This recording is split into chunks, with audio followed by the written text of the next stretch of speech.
L'épisode 5 de The Penguin se termine par des changements importants pour la pègre de Gotham alors qu'Oz, Cobb et Sophia Falcone prennent des mesures majeures. Bien le bonsoir, mesdames et messieurs. Nous sommes l'animation de la soirée. Dans la nouvelle série Max, se déroulant dans le même univers que The Batman de Matt Reeves, l'alliance qu'Oz et Sophia ont brièvement eue a depuis pris fin à cause de la famille Maroni. Maintenant, l'épisode 5 se termine avec Oz et Sophia positionnés comme des rivaux clés qui ont chacun acquis un nouveau pouvoir. Dans les épisodes sortis jusqu'à présent, Sophia Falcone a récemment assassiné la majorité des membres de sa famille qu'il avait trahi et l'avait envoyé à Arkham sur ordre de son père, Carmine Falcone. Cela l'a positionné pour enfin prendre le contrôle de la famille Falcone dans l'épisode 5, tandis qu'Oz est aux prises avec les Maroni. Voici un récap de l'épisode 5 et sa fin très excitante expliquée.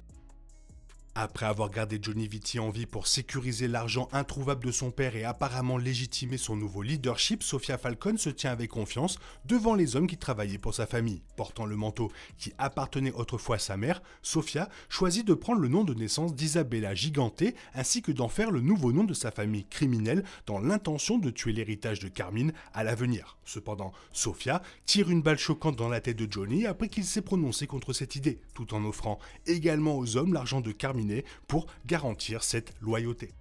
Avec le leadership de Sophia consolidé, le nouveau changement de nom est assez excitant en raison des liens qu'il existe avec le DC Comics. Sur la page, le nom complet de Sophia est Sophia Falcone Gigante, la fille de Carmine et l'épouse de Rocco Gigante. Cependant, cette nouvelle origine du nom, révélée dans l'épisode 5, est bien sûr satisfaisante. Sophia prenant le nom de naissance de sa mère, une femme qui a également été trahie par Carmine et les Falcone. C'était un changement très dynamique par rapport aux bandes dessinées qui place Sophia au premier plan comme une force majeure avec laquelle il va falloir compter. Après avoir dit à la nouvelle famille Gigante qu'elle avait l'intention de mettre fin à la guerre de longue date des Falcone avec les Maroni, Sophia est vue plus tard en train de rencontrer nul autre que Salvatore Maroni. Bien qu'il se soit échappé de Blackgate après avoir pris les clés de l'homme que le pingouin a soudoyé pour le tuer, Salvatore est arrivé trop tard pour sauver sa femme et son fils, à qui Oz avait allumé le feu avec de l'essence lors de la remise des champignons Bliss qu'il lui avait pris. En tant que tel, Sophia et Salvatore ont des axes majeurs à défendre contre Oz.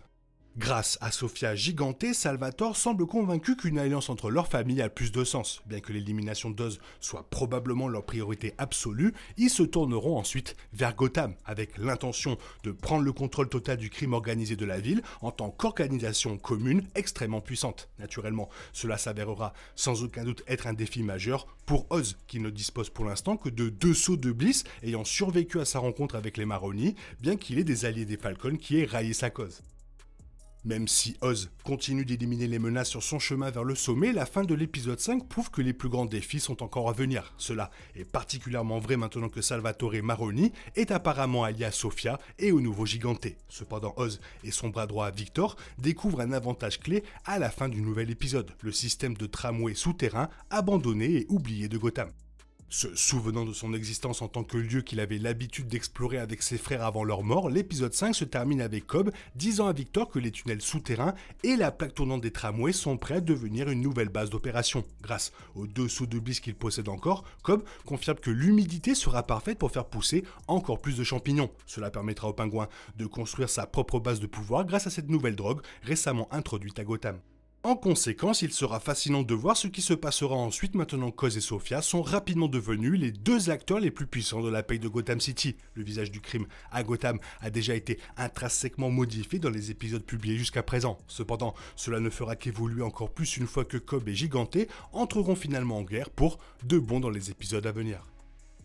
Après avoir été aux prises avec une histoire d'origine qui n'était pas la sienne grâce au crime du Hangman qui l'ont vu enfermé à Arkham pendant une décennie, la Sophia de Christian Milotti est enfin arrivée, l'épisode 4 porté sur la récupération et la renaissance. Et cet épisode ajoute à cette nouvelle origine de Sophia en se concentrant sur sa nouvelle famille criminelle, son nouveau nom et sa menace renouvelée sur Gotham City. Tout cela est bien sûr un désastre pour Oz. La performance de Milioti a reçu à juste titre des critiques élogieuses et l'épisode 5 refuse de lâcher le pied dans son excellente histoire. L'actrice est une fraîcheur terrifiante incarnée, un ajout effrayant est réservé à la galerie Batman, dont le seul inconvénient est qu'il est impossible de la voir réellement face à Batman à tout moment. Impressionnante. La performance de l'actrice est tout en retenue en subtilité, un contraste marqué avec la version plus animée de Colin Farrell avec Oz. Et Milioti mérite un crédit infini pour avoir capturé le bon équilibre et il me tarde de la voir au cinéma si elle survit bien sûr à la série.